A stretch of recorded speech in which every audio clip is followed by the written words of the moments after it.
back to our discussion episode. Last time we created some ghosts and a world for Questlandia 2. This episode, we're going to discuss the character creation process. We are excited to welcome back Evan Rowland and Hannah Shaffer, the designers of this game. Do you want to go ahead and introduce yourselves for everybody and tell us a little bit about the character you made in our last episode? And maybe if you want to give like one fact about the world. Yeah, I am Hannah, one of the designers of Questlandia 2, and I made a ghost who was the mischief maker archetype. They were large and scruffy, and like a round ball of fur, and they liked happily getting into trouble. And one fact about the world is that we made people. We were a society of people who made people. Mm-hmm. Mm-hmm. Totally normal. Yeah. Totally normal. I mean, pretty normal. I'm Evan. I'm another one of the designers of Questlandia 2. In the game that we played, I was a talking snake who was interested in nature and the plant life of the world. In that world, I discussed the trees whose wood is the material that makes a new life, the automatons that the people of this world made, who are very professional and increasingly anarchistic. Yes. Awesome. And Amelia, why don't you tell us about your character? Sure. And a fact about the world. Okay. I picked the investigator archetype, and so my ghost was upright and dapper, and dangerously curious. There is, we decided, a scarcity of this wood that is used to make our new people, and some very complicated environmental factors around why we can't just grow more of it. Mm-hmm. And Ryan, what about you? I was making the builder ghost, who was constructed from many pieces, but full of enthusiasm. And a character designed literally for you. I know. I was so happy. That's so great. So happy about that. And apparently there was a movement to help the creation of these creations so that the world could balance itself out again, which is very sad or hopeful. Maybe. We don't know. I guess we didn't stay long enough to find out. No. Yeah. All right. Well, let's go ahead and then dive right into our segment that we're going to be calling D20 for Your Thoughts. D20 for Your Thoughts? So in this segment, we want to talk to our guests about their thoughts on the character creation process and how it relates to this system and to other games. But first, the classic interview question. How did you get into role-playing games? Dun, dun, dun. Do you want to begin, Hannah, or should I? You should do it. I had a cool uncle who sent me first edition D&D junk in the mail when I was a kid. Ooh. Including his old characters, his elf, Gordon Lightfoot, who I learned much later. It's based on an actual person. So I was very young. I have memories of being in elementary school, walking to school with my friend, talking about our D&D campaign, and accepting an actual bribe of his lunch money to give his character some advantages. So it's from that immoral foundation that my career has grown. That's incredible. That's just called metagaming. Yeah. That's why we have such a metagamey game, huh? What about you, Hannah? How did you end up here? Yeah, good question. I didn't get into role-playing games until much later, although I'm a lifelong player of games. I played a lot of video games as a kid, loved some Sim Park, loved some Loom, really appreciate a point and click adventure game. But yeah, it wasn't until Evan and I had started this community center going on, it's not quite 10 years ago, but an amount of time has passed that, a bunch of game designers walked through the door, and it was like, oh, cool. Maybe I can make pen and paper games. Mm-hmm. Which I guess is how that is. So my like birth as a game designer and as a player, like, kind of happened simultaneously. That's awesome. Did you then just kind of, as you were introduced to game design, then did you decide like, oh, I need to play a bunch of games to kind of get a feel for it? Or is it just like a thing that you're like, oh, I want to design games, and then being in that space led to playing more games?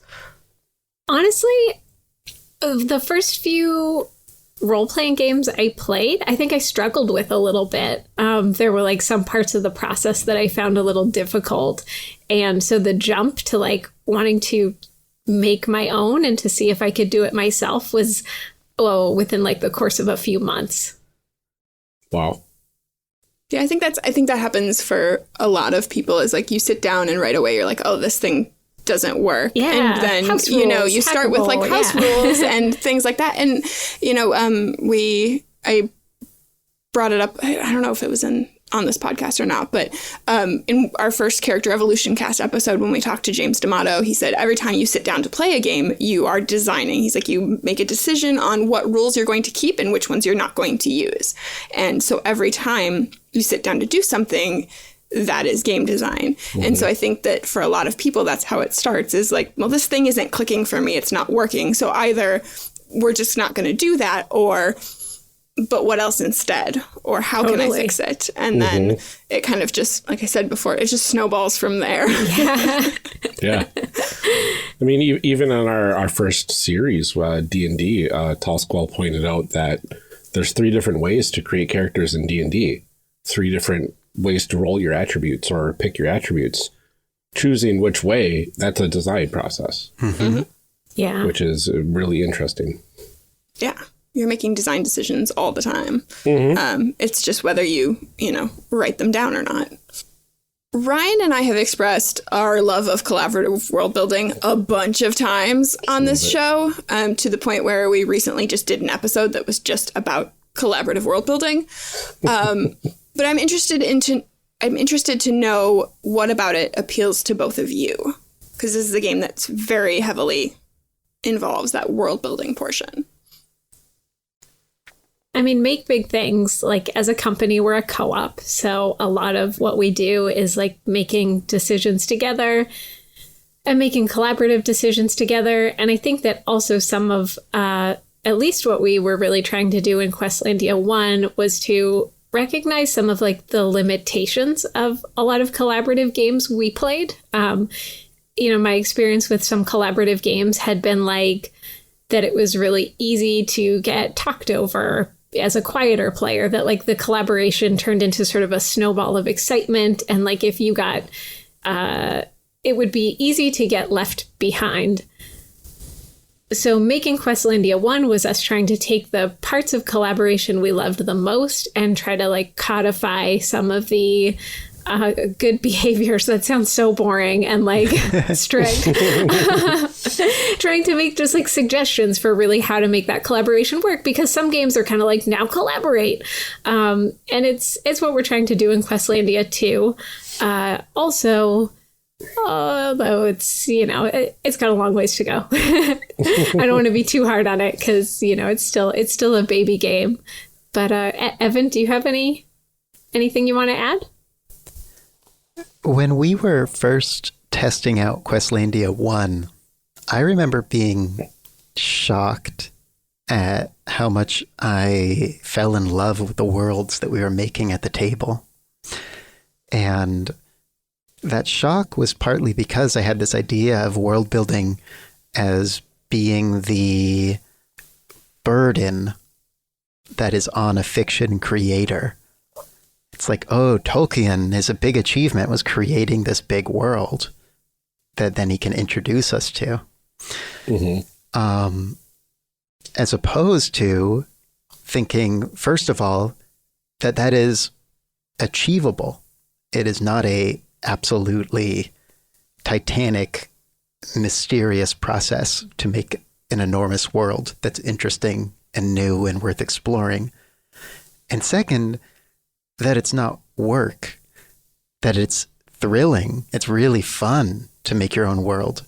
That when a setting comes with its own pre-built world, that was the author having their own bit of fun before letting you in.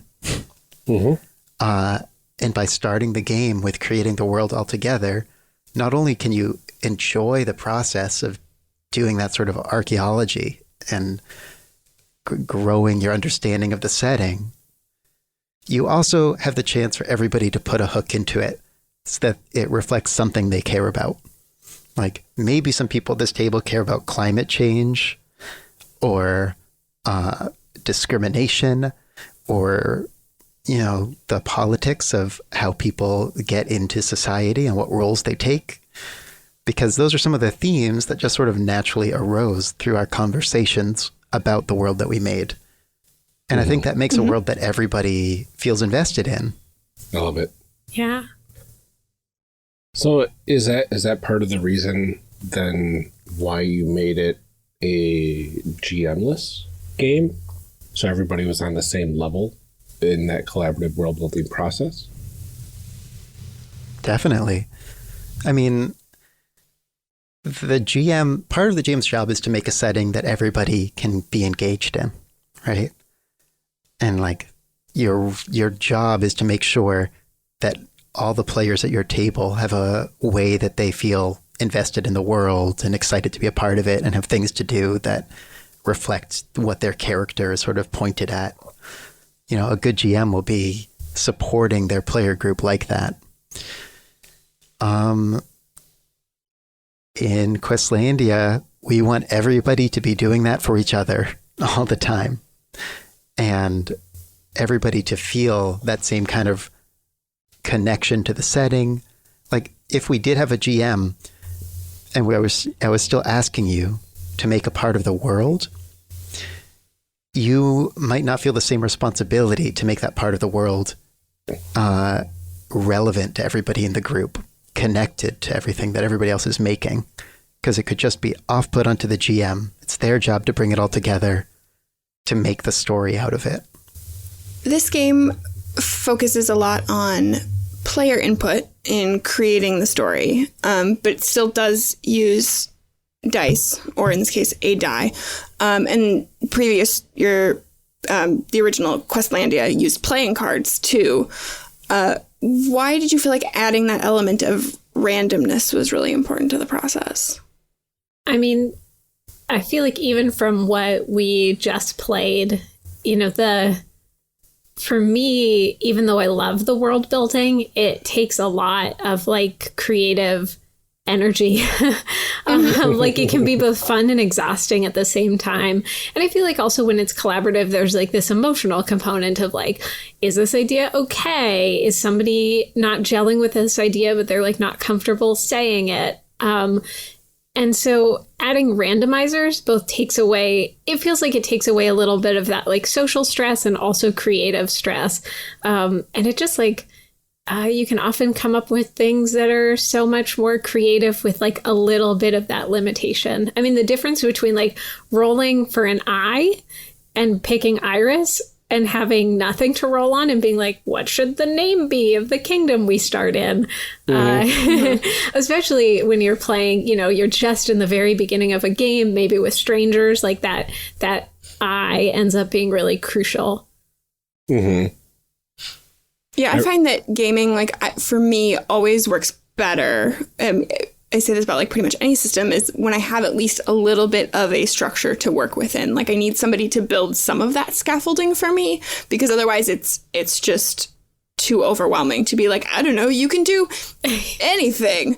Yeah. Okay. So having some of that, like, okay, you can do anything within this sort of area. Cool. Great. Yeah. I can work with that. Mm-hmm. It's really interesting in my experience with what we did the last episodes. That element of randomness kind of is indicative of your ghosts, your characters aren't omnipotent in this world. They're not the masters of, creating every single thing from themselves. They have this thing saying, oh, by the way, we're introducing this trouble. We don't know what type of trouble it's going to be. Once we figure that out, then we can shape it a little bit. Yeah. Which is really cool. Yeah. It's been an ongoing question about like how much the ghosts are creating the worlds, impacting the worlds, observing the worlds. And I don't think we've like settled exactly on an answer yet, but I definitely don't want them to be like gods, you know? Right. Like, we're pulling the strings of these little people marionettes, even though we did create a world where we literally made people, but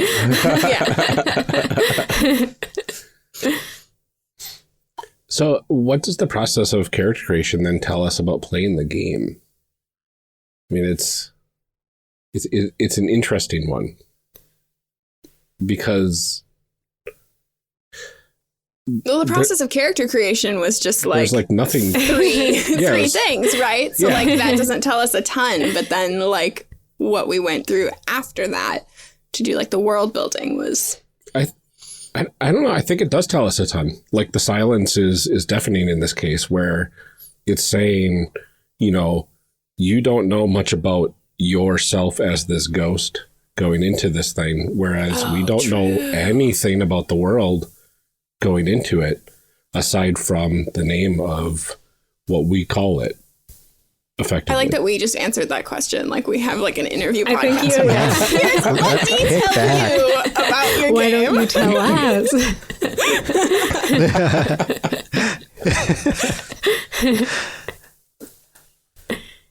This game's just got my mind going, though. Yeah. I love it. Evan, I don't know. Is there anything that you want to add? Or is it sort of an answered question? I mean, for me, it's not an answered question. This is a part of the game that's being very actively developed. You saw the touchstones of the characters, which are an idea of learning about the backstory of your characters as a result of them learning about the story of the worlds that they're in. So the character creation process is definitely ongoing over the course of multiple worlds in that case. And is linked to your understanding of the places you visited. And that's just talking about the ghosts as characters. But we met one character and could have met many more within the world. We met Camden, one of the created people of this world. And the process of creating Camden starts with one person's idea and then is fleshed out by everybody at the table asking more or less, what are they interested in about this character? And in that way, Camden is a shared character that has something about him, or them, sorry, that reflects everybody's interest at the table.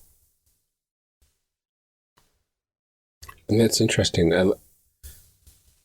It almost feels like the backstory of the ghosts is not supposed to be fully revealed in one world. For sure, yeah. What happens when you fulfill all your touchstones on a ghost then? Is that still in That's a forbidden question. The design phase? I'm afraid I'm not at liberty to answer that. Ask us in 6 months. Maybe we'll know the answer. That's really interesting. Well, I wanted to ask then why, obviously the goal is to kind of figure out like the background and the story of your ghost. But we really only have like those 2 questions when we kind of create them. Was that really important to only have like that minimal amount of information about the characters? Or is that just like a matter of not knowing quite yet, like what other things might be important? Or some of that is that there's been this thing that we've been wrestling with since we first came up with the idea for these ghosts, which is like how, if you're going to be creating these ghost characters and then creating these worlds where inside the world there will be characters, like how much is going to be character and world information overload. And, you know, this is sort of like still in the experimental phase, but the idea of like limiting the information that you learn about your ghost at first is partly to limit that overload, and then making them ghosts just really justifies that. Yeah. It's like you just tie those mechanics into the narrative. Sometimes if you feel too invested in that meta level, it makes it more difficult and redundant to make characters in the world. You know, I was the gardener. And if you feel like every character that you're going to introduce in this setting needs to be a gardener or like, you know, a sower, it gets too restrictive and it's too limiting. And it's not really the intention. The hope is that it gives you certain angles to approach the setting at, but without feeling like you're going to be a one-trick pony for an entire campaign, constantly just talking about grass. Yeah. Yeah, I did notice that it was, we were all collaborating to different aspects of the society. And I think if we were to get into those scenes, we would have been able to see more distinct aspects of our own characters, of the ghosts, of the specialties that we had. Yeah. But since we stayed away from the scenes for the sake of time, and so we didn't have to role play out a bunch of actual role play and actual game. We don't do that here. Yeah, we don't do that here. We don't play games. We just talk about them. Since we avoided that, it was more abstract and more generalized in terms of what we were creating with the world. And something that I think Hannah had said before, or maybe it was Evan, I love that the process of diving in, not knowing much about your character, and learning about your character through learning about the world is really, really interesting, because you're diving into this campaign of unknowns to try to self-discover, which is really cool. Yeah, I feel like you started out with like just tons of hooks and like tons of direction that you can go in, and that was without even like going further into the actual like archetypes and the kind of questions and scenes and things that we had on there that then would like sort of further pull on those strings. Like I feel like we started with a really solid base before we even got into it. That's great to hear. Yeah. Good feedback.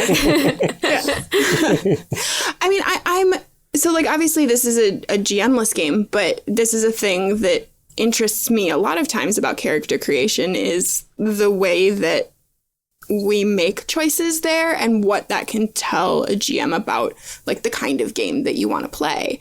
And so like the world building and those character choices are really important because they do influence what happens going forward. And I think it's all the more important in a game like this where there isn't a GM and you're sort of like running it yourself. But even in those games that do have someone, you're not just like showing up with a character sheet and then like, I guess we'll see what happens. It's like by building that character, you've sort of said, these are the things that are important to me. These are the questions that I want to explore. These are the themes that I care about. And then like translating that onto a game.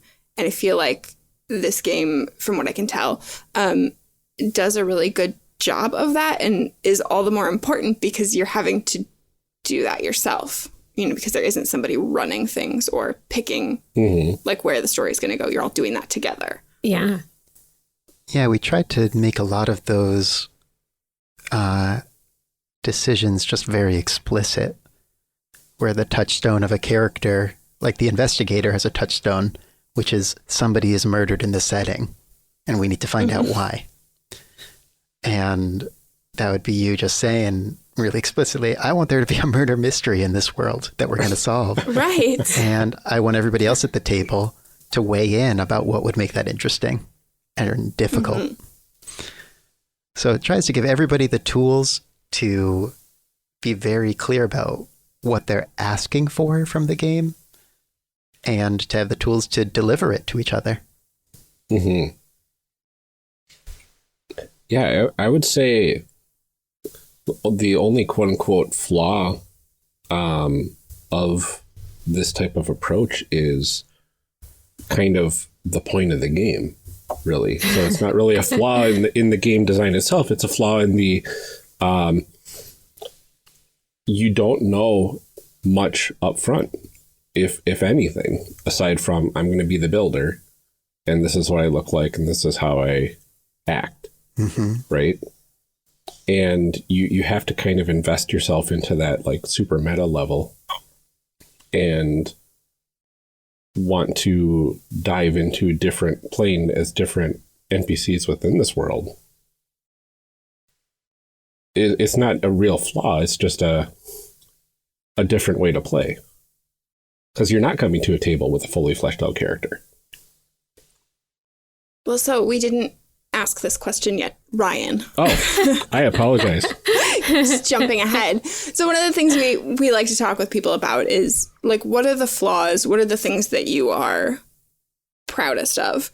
And I will say that's a thing, Ryan, that comes up a lot when we talk about these like flaws, and generally where we end up is it's only a flaw if that's not the kind of game you want to play. Yes. And it's like you have to be invested in that thing going into it. So you have to be playing with a group of people who are like, we want to tell a story and we want to be like here and present in the moment and be part of this story, because like it's not going to happen to you. There is nobody to make sure that this game happens to you, you know? Mm-hmm. Yeah.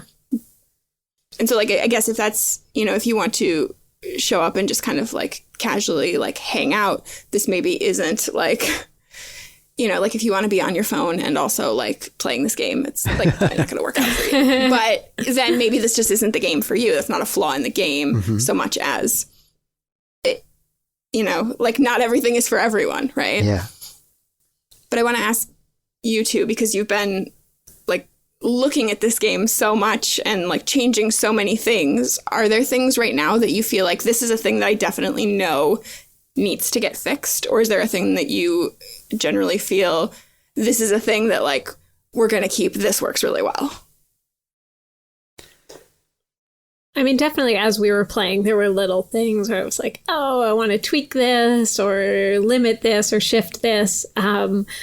I was also like, whoa, we pulled this together really fast and it worked pretty well for this version, because we pulled together so many versions over the past year. And it coming up with this idea for these characters that are ghosts were formerly called the junk poets. And it's just been this ongoing question of like, who are the junk poets? How do they work? Are they going to break the game?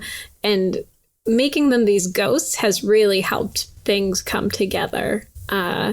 It's like a story that sort of justifies itself. Yeah, flaws. I mean, definitely this process is not going to be for everyone. And it's been like a hard game to figure out how to pitch it and like since Questlandia 1, we've sort of struggled with just like, you know, the pitch, like what's the elevator pitch? How do you explain this game? Because that's going to go a long way into telling people like there is no world when you sit down at the table. So we have to be able to communicate it through the themes and like really try to reach the right people for like, well, you know, here's what we care about. Here's the stories this game aims to tell, but it is not telling them yet. That's what you're here for. You're going to make it. It's a game of self-discovery through external discovery. Exactly. Whoa. Save that. Clip that out. Someone write that down. All right, we're writing it down. One very just sort of surface level challenge that I hope doesn't turn into a flaw in the final version is arranging the information on these sheets for the ghosts.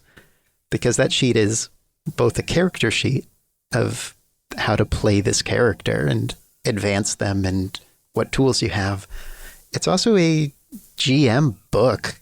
It tells you how to run scenes, how to organize the other players, what questions to ask of them and how to answer them. It's a lot. It's a very involved piece of paper. And a lot of those components of it are linked together. The kinds of scenes that you can call for have something to do with what kind of character you want to play this ghost as. And so designing this page so that you can quickly find the thing that you're looking for, have a good sense of what you want to do, maintain a sense of your character, and not just your role as like an organizer of the world. It's tricky. I feel like that's like a thing that comes up a lot is just how to communicate what you need to communicate, like how to tell people all of the things that they need to know in a way that is accessible and understandable. Right. So you don't have to look really hard to find the things that you need, but it's not like so simple that you don't have the info that you need. Like that seems like a very delicate balance that I think a lot of, and like honestly, in my expert opinion, that a lot of like even like big game companies struggle with, like that there are, you know, like the way that the books are laid out or where the info is, or, you know, even how to find things on your character sheet or how to read a character sheet. Like it's very complicated, and it's, like I said, a very delicate balance to strike, and one that I'm not sure that there is like a perfect answer for. Yeah, design is so much, is such a big part of the understanding of how to play a game. Like visual design and layout, not just the game design, but like the, you know, the layout design. Because you can actually, like, you can squeeze a lot onto a character sheet, but if it's not laid out in the right way, that flow of information just becomes really overwhelming. So that's definitely going to be one of our challenges.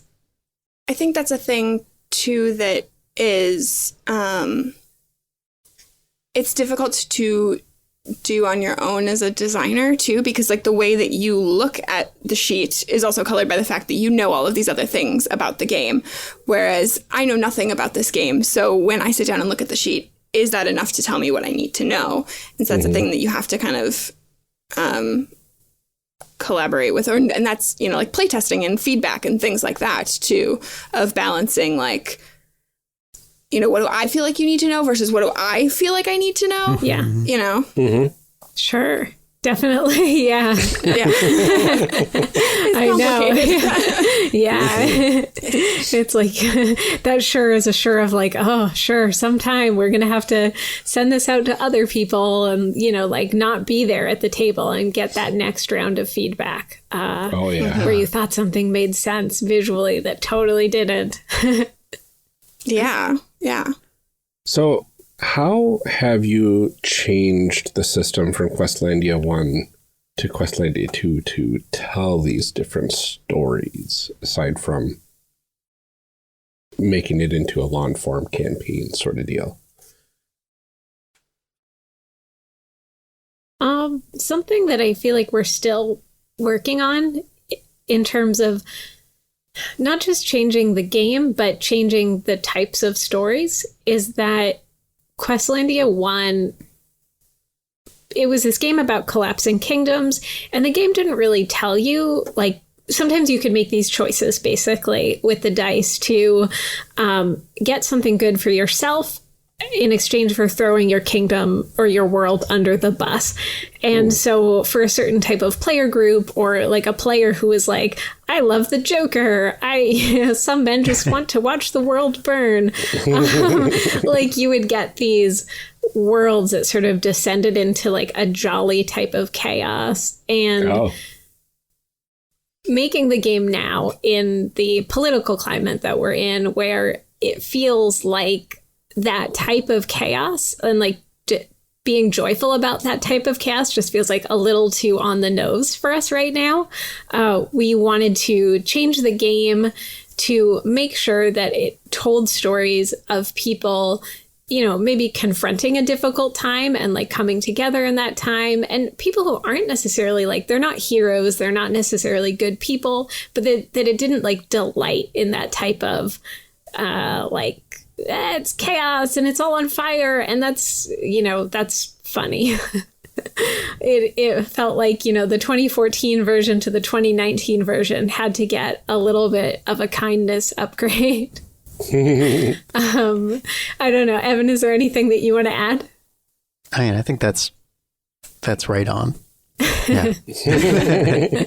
You know, it's just, we felt a little sad and we were like, oh, we want to tell stories of people coming together and, you know, trying to not necessarily fix their world, but not hurt it.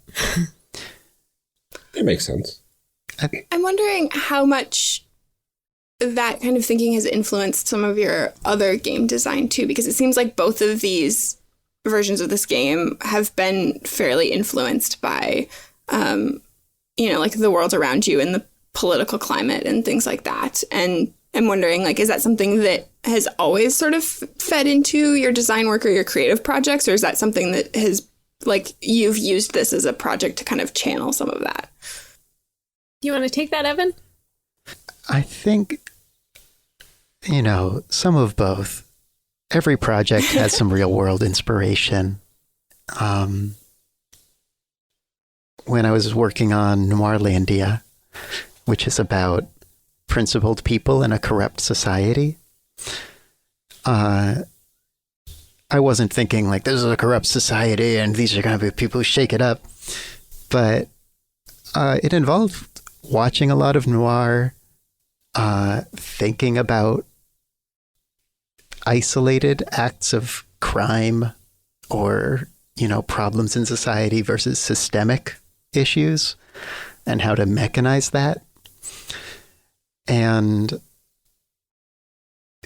the most sort of fruitful and interesting questions that go into designing any of these games feel like they have to hook into an actual concern about the world that I have, or a question about the world that I have, if for no other reason than game design takes lots and lots and lots of hours, and to stay interested in it throughout that time, there's got to be a heart of care and interest and curiosity so that you can be learning something as you go. Yeah, that's not a thing that I say, like, I keep saying this, like, I've, like, done so much game design, like, it's like a little bit of one game. We'll get there when I have buckets of free time. But that's the thing that, like, I don't know that I've really spent a lot of time, like, personally analyzing, like, why I've made those decisions. So it's interesting because I feel like you've both been very, like, transparent that this is, you know, like, this is a thing that is influenced by what's going on around you. And I don't know if I've, like, really analyzed that. Ryan, have you?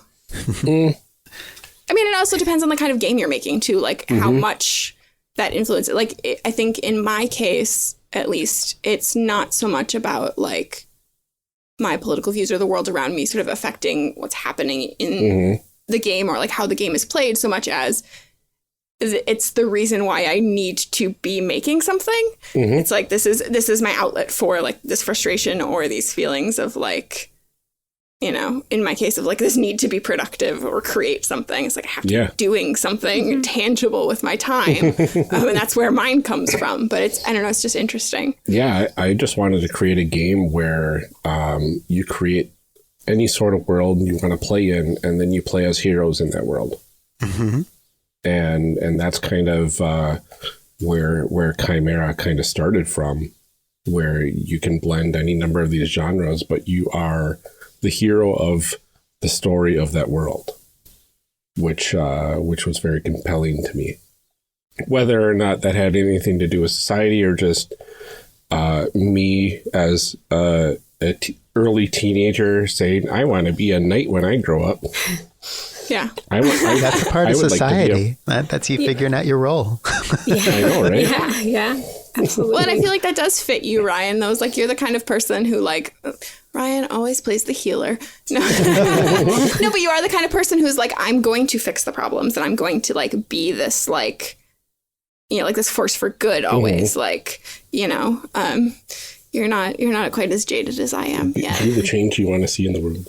Yes. Yeah. I don't know. That was just I know not on our outline, but intriguing to me. This is the fun part of the podcast. Not that the rest was terrible, but this is what I like to call the fan fiction section of the podcast, where we talk about how we think this game might have gone if we had actually played it. A lot of times we talk about like how the mechanics of the different character types go together. I don't think that that's as relevant in this case. I mean, because there are like questions and things like that, but generally, I just want to know, like, what do we think would happen? I think as the investigator archetype, like, I need to know who set this fire. I think that's pretty important. I mean, one thing that I am looking forward to in this game, and we haven't had a chance to play test it yet, is the conversations and conflicts that the ghosts will have with each other. I would really look forward to talking to the builder ghost, who is maybe fascinated with the actual art of constructing these, and being the snake who's just like, you're not building anything without the trees. Right. I would be excited to see how those conversations went. Absolutely.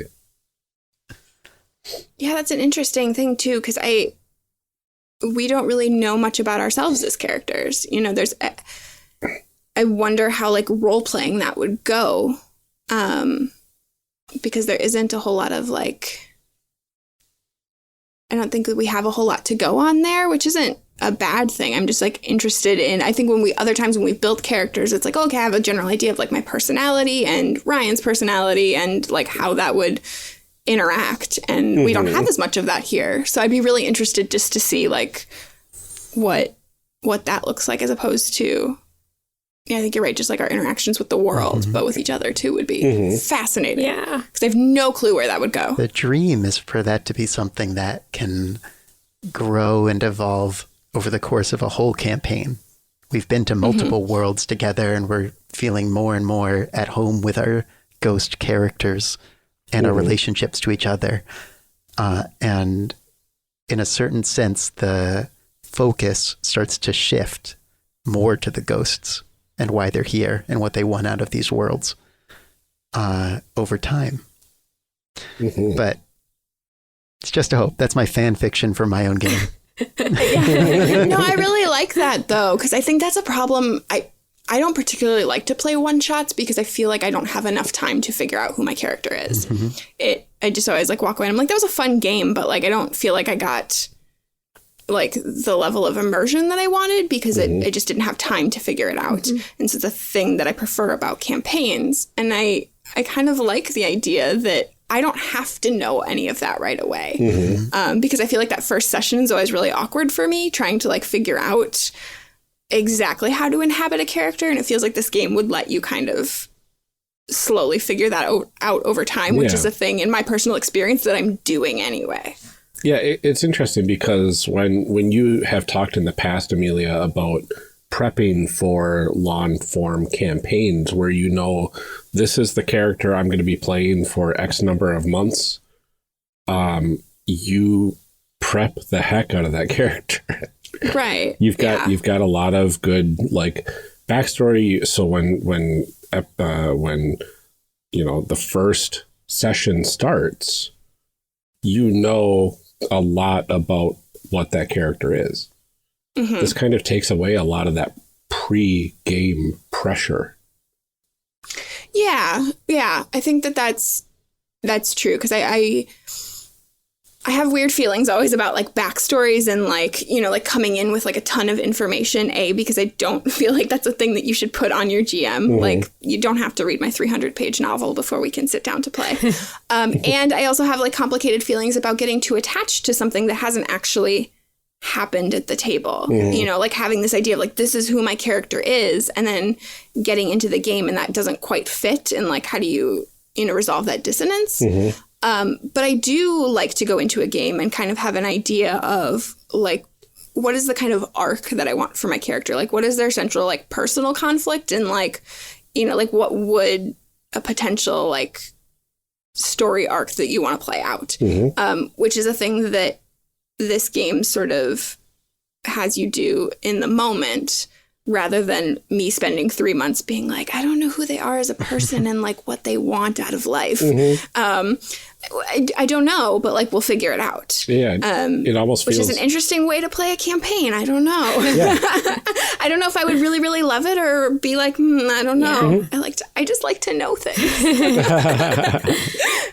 It's all about every character has the goal of self-discovery, it feels. And with that in mind, the more we uncover of ourselves, the more, you know, questions we have of what is left to uncover. And going down that sort of rabbit hole in play is really interesting. Yeah. And watching everybody do that at the same time would be so cool. Yeah, part of my fan fiction is seeing the investigator, the dapper, curious investigator, finally uncover the plot to burn down the museum, find out who's culpable, and then it turning around to this situation where we all learn and remember together how we first met this ghost and what it was like when you joined the Concord, and like think about the whole arc of your first moment of meeting us all to this moment of discovery within this world, and just having the relationships deepen in two directions at once, just at that moment. Oh, I didn't even think of that. That's awesome. Oh, that's very good. Yeah. That's very, very good.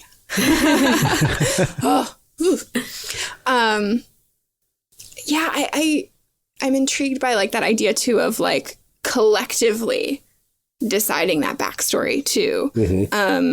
I think that's a thing that I like about doing like character creation as a group, and why Ryan and I are obsessed with the concept of session 0 is like sitting down together and all kind of collaborating on that.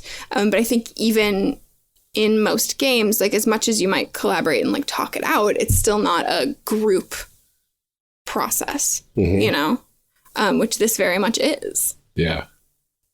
I really like the thought of the tension of getting to that gate opening phase and being at the cusp of uncovering the answer for one of your things that'll unlock more about yourself. And not having to decide to stay and watch the world burn more. Ryan, and then like everybody else wanting to leave and you being like, I need to stay because I'm so close to figuring this out. Yeah. And then Ryan. And one aspect of that is that as the result of scenes, the phase can change on its own. Meaning, we don't have complete control about how long we have to exit this world. Oh, no. That chance could pass us by. This is very good. This is very good. Yeah.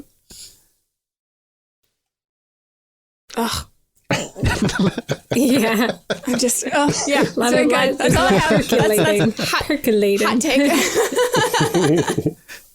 I'll come back to you with my thoughts in like 20 minutes when I sort them all out. All right.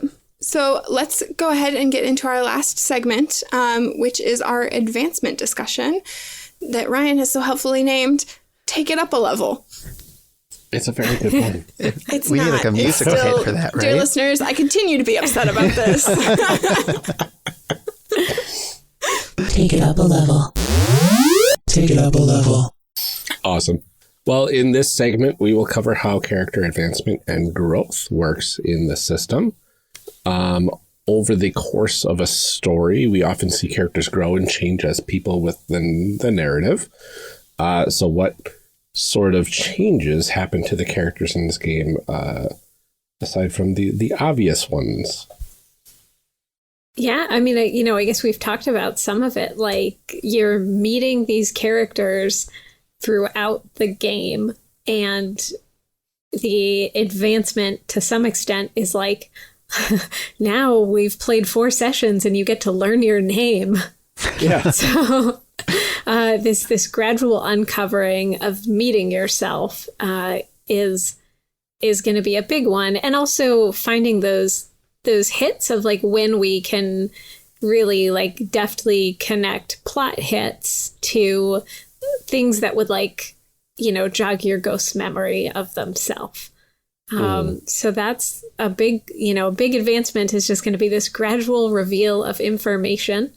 And I guess these phases of the moon that shift the story will do that as well. And then we didn't get to see it as much, but while there aren't like advancements for the in-world characters, Camden doesn't have advancements per se, there are things that, as a result of scenes and troubles, will impact the in-world characters. That's really interesting. So, As a person that very notably hates having to name characters and then for some reason made a character creation podcast, I was really excited that one of the things is like, you discover your name. And I was like, oh, that's so good. I can wait like 4 sessions before I have to worry about that. Or if I like pick that one last, That's why like, I was may can you never get have the book? to. I need the book. Yeah, that's why I keep it over here. I'm like, I don't know. Like, I already have 2 children. I've already named them, but we keep the books because I make this podcast. Yeah. Questlandia was originally meant to be played as a one-shot, but we've talked about the fact that this new version can be used for campaigns. So how does like leveling up and advancement work? And are there mechanical changes associated with that, or is it more the narrative changes of like discovering yourself? This is a part of the game that's under active development. Yeah. There's a goal again later. for sure to make it so that as you uncover the past of your ghost, as you understand your character, you are also getting new tools to interact with and find out more and change more about the worlds that you're exploring. The nature of that is to be decided, but the overall goal is that as you as a group are becoming comfortable with this system and comfortable with the creation of these worlds and traveling through them, your ability to use the symbol reader to create characters, to like investigate the past and future of this society, to investigate the outside world, to figure out different ways of connecting the worlds that you've been to, all become added to your toolkit. I'm really excited to see where the advancement and where the like the deep campaigns can go in this sort of game. Yeah, I know that there's like still a lot to work on, but like, y'all, this is real good. Thanks, Amelia. This is real good. That's great. That's really gratifying to hear. This was, yeah. I mean, maybe it's like, it might just be like exactly my thing. Maybe I am the niche audience. We for made this you and something. Can't speak for everybody. Like, look what you We gave made you me. something very You guys, specific. that's so much. Yeah, I really like this, and I would love to see how it would go over time when you start building like multiple worlds and knowing more about yourself as you start to interact with those worlds too is really fascinating to me. Yeah. I'd also be very curious to see if you could revisit a world after you've left it. Oh, yeah. Yeah, that's one of the questions we're going to have. I mean, another question is like when your junk poet learns everything, or junk poet, I'm still using, old canon. When your ghost learns everything about themselves that there is to learn, do they pass on? Are they sort of released and now you pick a new junk poet, a new ghost? Maybe we'll just have to have you fulfilled like the reason that you were like haunted, I think in like any kind of like ghost movie or story, it's like, they have their reason that they can't continue on. Like, have you solved that problem? Yeah. So there's also lots the of possibility questions. of taking a beloved character from a world and elevating them to their own archetype. Oh, whoa, I hadn't even thought about that. Join that you just on the blew my trials. mind. Oh my gosh. Write that down. Yeah, right. It's so good. I mean, this discussion about the game in every playtest has consistently just been like a point of fascination and like excitement for everybody. Everybody we talk to. It's just like, what are they going to do next? How do it change? What are they going to get out of it? And so I just hope we can live up to that. Like the greatness of that question. If we can come up with an answer that is as satisfying as you'd hope. I want to ask one more question, and it's not on the list, but it still kind of has to do with this segment. Is it like how much more difficult or less difficult, I guess, have you found it to try and make a game specifically that allows for campaigns versus a one-shot? Like, is that like do you go into it with a totally different design perspective? Or is it just like, we need to add more options so you can continue doing things? Or like, how has that worked out for you? I think we're just going to be starting to answer that question soon.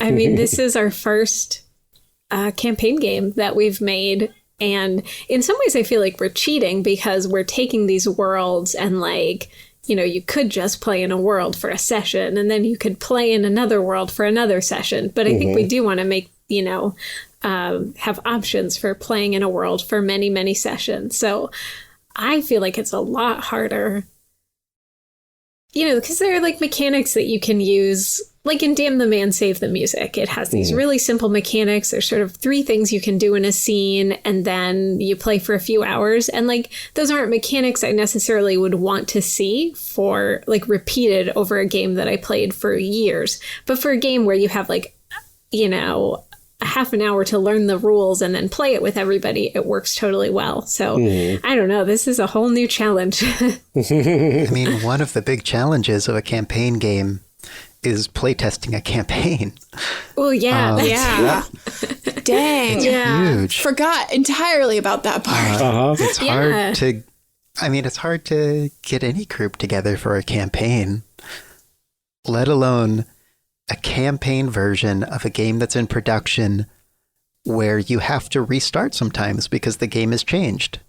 So even if you manage to do everything and get the group together, you're like, oh, sorry, that game we were playing doesn't exist anymore.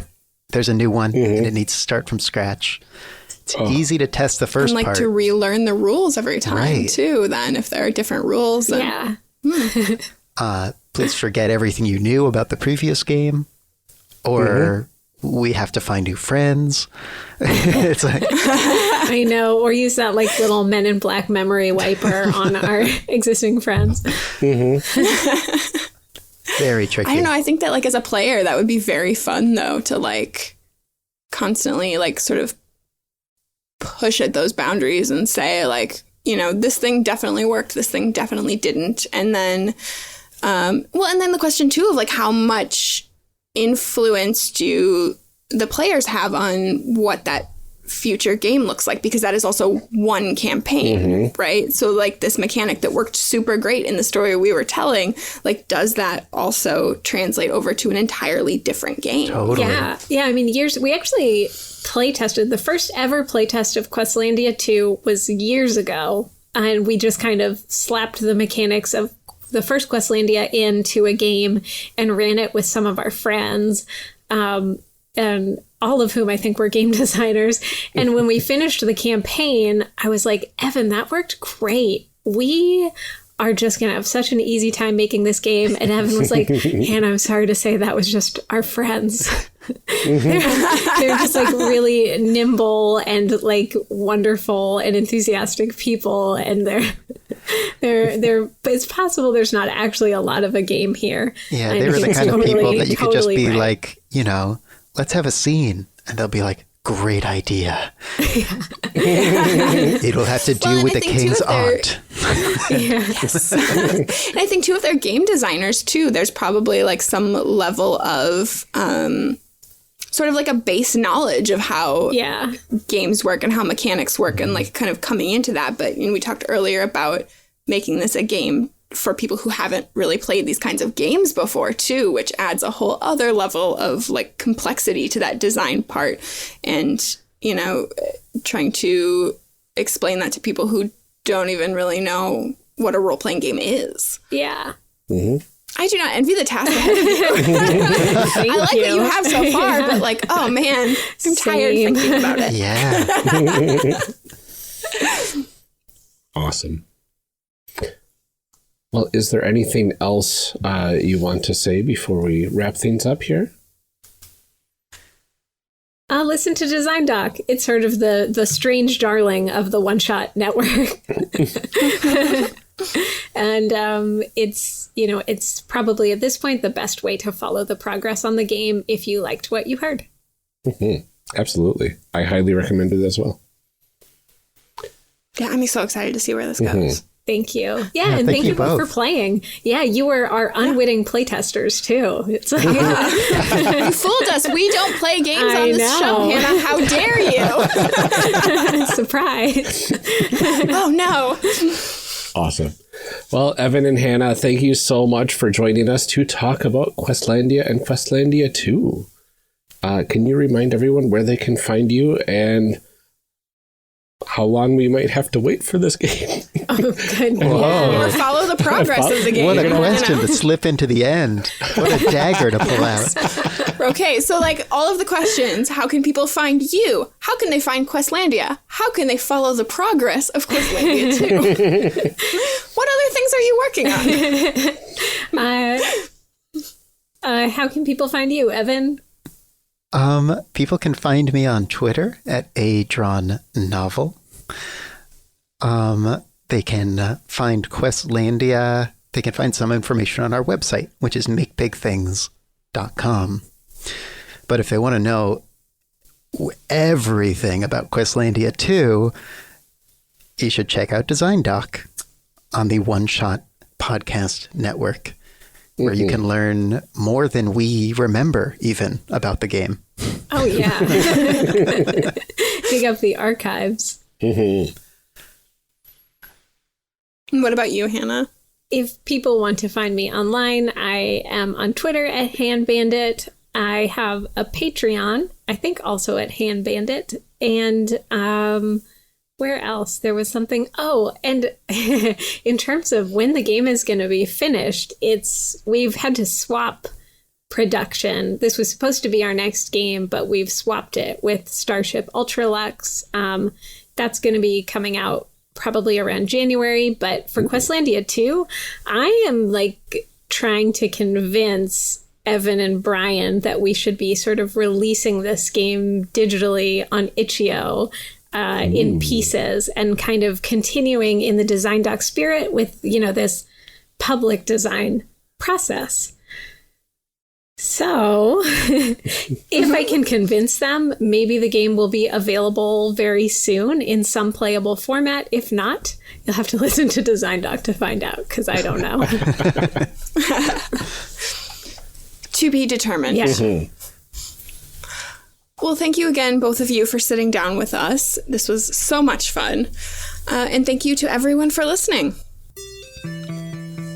Character Creation Cast is a production of the One Shot Podcast Network and can be found online at www.charactercreationcast.com. Head to the website to get more information on our hosts and guests, or even find some of our character sheets. Character Creation Cast can be found on Twitter at CreationCast. I'm one of your hosts, Amelia Antrim, and I can be found on Twitter at Ginger Reckoning. Our other host, Ryan Bolter, can be found on Twitter at Lord Neptune. Music for this episode is used with a Creative Commons license or with permission from the podcast it originated from. Further information can be found within the show notes. Our main theme music is Hero Remix by Steve Combs and is used with a Creative Commons license. This podcast is owned by us under Creative Commons. This episode was edited by Amelia Antrim. Further information for the game system used and today's guests can also be found in the show notes. If you like the game systems discussed and wish to purchase them, links to the products can be found in the show notes. Also check our notes or the website for cool stuff to go with each character, like dice or mixtapes. Thanks for joining us. And remember, we find that the best part of any role-playing game is character creation. So go out there and create some amazing people. We'll see you next time.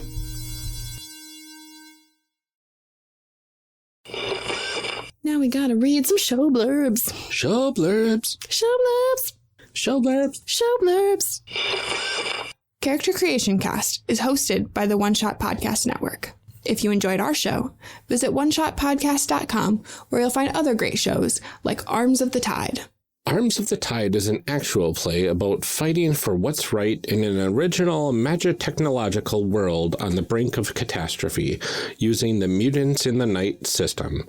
Join Quinn, Joe, Chanel, and John, and revel in the laughs and gasp at the drama, while the only thing standing against the apocalypse are a robot with a fondness for stray cats, a wolf made of living plants with a bad case of depression, and a private eye who's so done with all of this. Yay. Okay, great. Yay! We did it! Okay, cool. You guys, thanks for joining us. See you later. That's a podcast. That's as good as it's gonna get. I'm at the start of week 5 of bronchitis. Oh, I'm so sorry. So if I cough into the microphone on accident, I apologize. How is week 5 comparing to the other weeks? Much better. Still miserable, though, because I don't want to be coughing anymore. Yeah. Yeah. Oh, that stuff can just take forever. I know. Although it timed it perfectly to probably clear up the week of a catacon. Cool, just in time to like lose your voice and be around con crud and everything. I know, right? I say though, I've actually never gotten con crud. Oh, I should, that's amazing. I think I've never not gotten it. I've worked in healthcare for 15 years. I have 2 small children. My mom also works in healthcare. Like my ex-husband worked in a school. Like I think I'm just like immune to everything. You have just like a super immune system. Mm-hmm. Like there's nothing at a con that I'm not already picking up from 2 small elementary school children. Mm-hmm. So I don't think I've gotten it either. I use a liberal supply of hand sanitizer. Mm-hmm. It generally seems to work well. And drink a lot of tea. Put it on everybody you meet. Yeah. Yep. Here, if you could just people. like slather this all over yourself before you even talk to me, that'd be great. Let me shake your hand and your face, and let me get a little bit on your arms. Just in case. Here. Just in case. It sounds like the time my mom was Googling whether you can Febreze a dog. She's like, this dog smells so bad and I cannot give her a bath till tomorrow. Like, can I use Febreze on a dog? You cannot. Oh, that's beautiful. I was supposed to record too, and I had to like tell my co-host. I was like, "Okay, hang on, I'll be right there. We're Googling whether you can Febreze the dog." That's important information. It is. These are things you need to. These are need to know facts.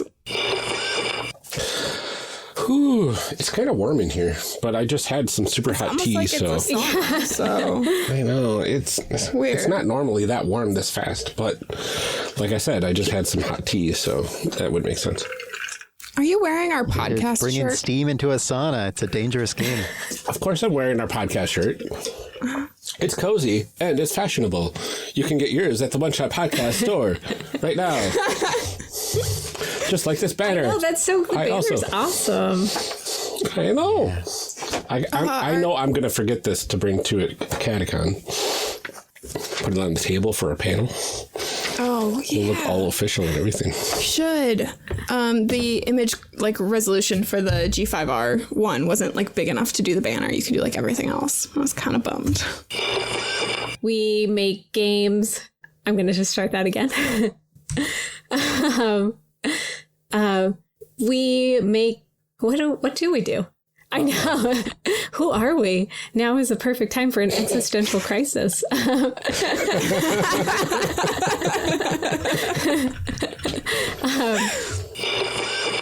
Literally a metaphor for the play. Literally a metaphor. I'm going to say something different. It's like being right back in English class. Teleported me back 20 years. I'm sitting in the English class. Anyway. I mean, it's technically true. And now, Oh. How's your voice holding up? voice is fine. It's the random coughing that's annoying. Whew. Just took some Dayquil, though. So let's hope that Powering helps a little. through. Powering through. Oh. The show must go on. I've been really enjoying and reacting to everything that's been happening here on mute. Oh, you've been on mute. Oh, that's funny. Yeah, I guess without your I was video. like, that joke didn't land. Yeah, we've decided that we all hate you during the break and you're getting the silent treatment. So, I mean, it took me a solid 10 minutes to realize. So I don't know what that says about me. that's really But I'm ready to be a ghost. what's really funny, though, is you had this on mute, Zoom, but was your actual microphone muted? No. So now, You're gonna get all this commentary. Can that be bonus audio? oh, we do outtakes, so yeah. Oh my God. That's amazing. Well, thanks, future Ryan. All right, here we go. Gonna count Amelia back in. 3, 2, 1, clicky. I did it. Yeah. Very distinct waveform than that. During the break, I was going to check on my children, but they left a note outside their door that says caution, danger inside. So I'm going to go ahead and assume everything's fine. And they'll come get me if they need me.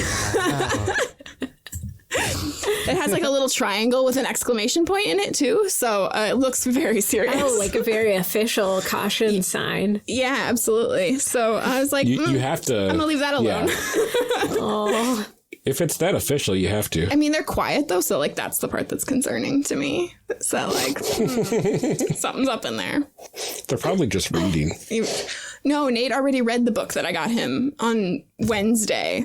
Well, He read it by the end of Wednesday. Mind you, he didn't get home from school until 6:15. Wow. But 9:30 at night, he was done with the book already. oh. Wow. I told him no more books for a little bit. I've bought 4 of them in the last 2 weeks. He has to wait until... That's why you got to go to the library and just get a stack of them. But he rereads them. So and I don't mind. They're scholastic, I guess. they're graphic novels. But so they're $7 or $8. I don't really care. And the other kid will read them eventually. But I told him he has to wait until his next book that we've pre-ordered comes. But that's in 2 weeks. So he'll be okay. He'll survive somehow. There you go. He's just going to be reading anything he can get his hands on now. Yeah. Yeah. Oh my gosh, who knows? Who knows what sort of things he could find? Fiction labels. No, he's been reading Molly Ostertag's book, the Witch Boy series. Oh, and so the third one comes out next week or week after. So he'll have to wait until then. Oh my gosh, my dad's cleaning the garage, and so he keeps opening and closing the garage door, and it Just keep it open. I don't know, dude. I don't know. But now it's in the background of all this audio, this Aww.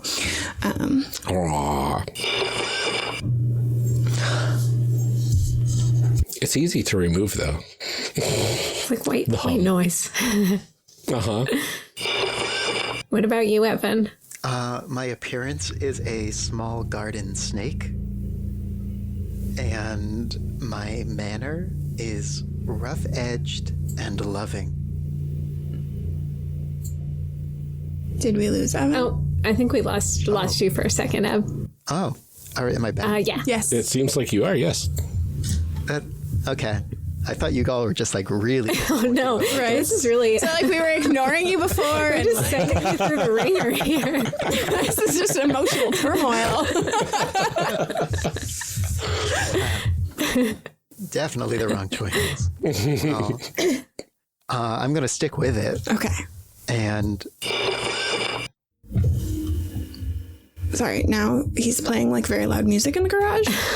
And it's like all picking up on my audio, and like I'm very frustrated. things are getting more and more exciting. I know, like it's like it's okay. banging things around. For a while, there was a lawnmower running. It's Classic lawnmower when you're doing the podcast. yeah, love that one. Also, he's having back surgery in like 3 days, so he should not be doing any of these things. Why? It's yeah. So anyway, When I make a person, they're definitely not going to behave now. I'll make sure that. All right. Oh my god.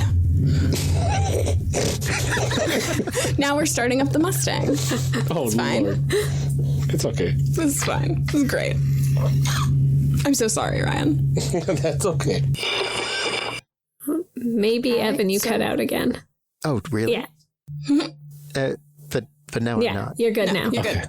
I wonder why I'm cutting out. I just don't know. I wonder how often that's been happening. Mostly you've seen present. I guess we'll find out when we go to edit everything. Uh-huh. Yeah. You're gonna get the whole commentary.